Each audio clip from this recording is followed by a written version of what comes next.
Jubilant pharma में। चलिए, अब समय हो गया है बिग मार्केट वॉइसेस से बातचीत करने का और मार्केट की बिग पिक्चर समझने का कि इस वक्त मार्केट की तस्वीर बन के आ रही है, देश में क्या हो रहा है। बातचीत करने के लिए हमारे साथ आज जो बिग मार्केट वॉइसेस में है वो मार्सलेस के फाउंडर सौरभ मुखर्जी हैं। सौरभ, बहुत बहुत स्वागत है आपका CNBC नमस्कार आवाज़ जी, पर। नमस्कार।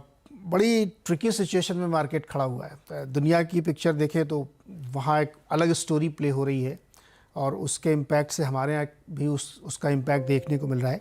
लेकिन एक बहुत ही इंटरेस्टिंग फैक्ट आज सुबह हम लोग डिस्कस कर रहे थे कि जब अमेरिका में एकदम कोहराम मचा हुआ था, उस समय नैस्डैक पिछले 4 दिनों में 5% का गेन करके खड़ा हुआ है। क्या आईटी सेक्टर, जिसको कहा जा रहा था कि बैंकिंग में वहाँ क्राइसिस से आईटी को सबसे ज़्यादा दिक्कत होगी, परेशानी होगी, लेकिन दरअसल नैस्डैक उसकी एकदम उलट कहानी कह रहा है। तो उसको भी समझाइए और प्लस इंडियन मार्केट से अपने आप को कैसे प्लेस कर रहा है। देखिए, मेरे को कुछ खास उतनी मार्केट में कुछ कंफ्यूजन या कोहरा लग नहीं रहा। मेरे को काफी स्ट्रेट फॉरवर्ड सिचुएशन लग रहा है।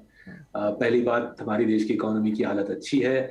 आप सरकार के टैक्स कलेक्शंस का डेटा देखें, पीएमआई का डेटा देखें, जो हाल ही में जो क्वार्टर खत्म हुआ, क्वार्टर Q3 के रिजल्ट देखें, मेरे को लग रहा है कि इंडिया की इकोनॉमी की हालत लास्ट 10 साल में स्ट्रॉन्गेस्ट है। बहुत सारे मैक्रो इंडिकेटर्स हैं और जिन कॉर्पोरेट्स में हमारा निवेश है उन सभी बात होती रहती है।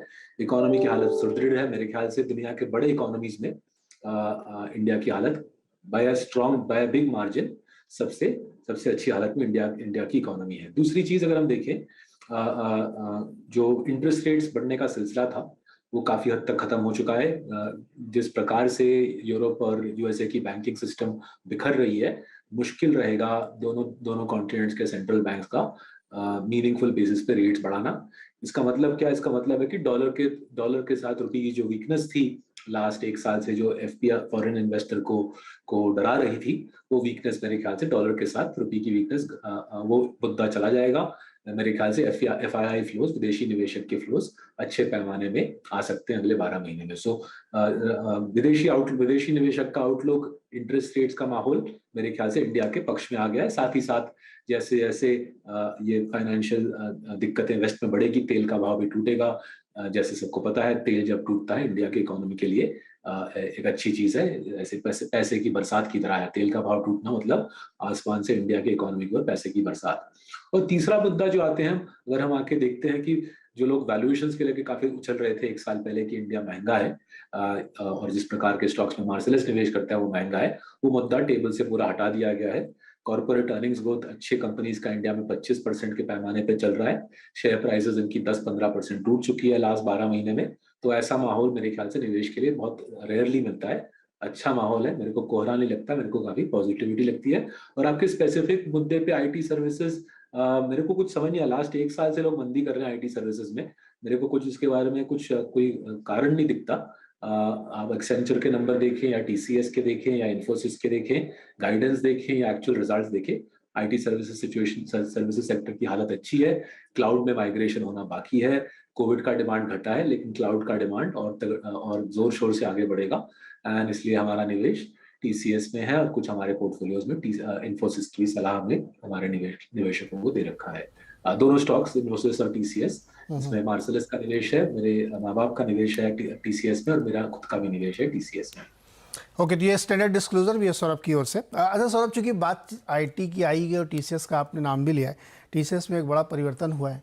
राजेश गोपीनाथन जी चले गए हैं और उनकी जगह एक नए सीईओ आ गए हैं। कोई ऑब्जर्वेशन, कोई comment, wish, good luck, anything? लेकिन उतना टीसीएस में जो जिस प्रकार से सक्सेशन प्लानिंग लास्ट 40-50 वर्षों में हुई है वो बहुत सराहनीय है। टिपिकली हर 10 साल इस कंपनी की सीईओ बदलती है, तो उस नजरिए से देखे तो राजेश गोपीनाथन जी का 7 साल थोड़ा सा छोटा लगता है, बट उन्होंने अच्छा काम किया है, मेहनत किया है। हम शेयर होल्डर के नजरिए से हम खुश हैं उनके काम से।